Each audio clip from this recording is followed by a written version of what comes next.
Professional cooks master knife skills in order to produce attractive products, improve efficiency, and maximize yield.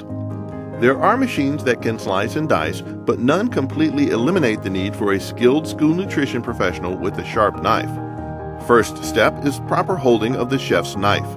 Grasp the blade with your thumb and index finger and grasp the handle with your remaining fingers, taking care to always keep fingers gripping the knife. Protecting fingers from cuts is important.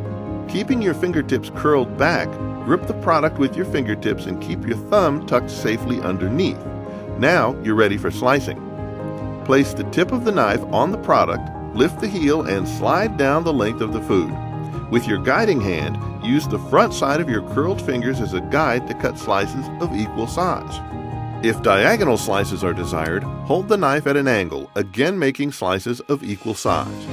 Use a dough cutter or scraper to easily transfer product. Avoid scraping using the cutting edge as this hastens dullness.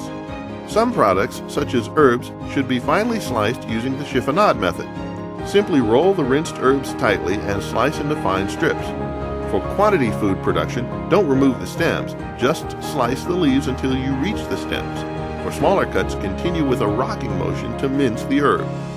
Oblique cuts are typically used with carrots for soups and stews.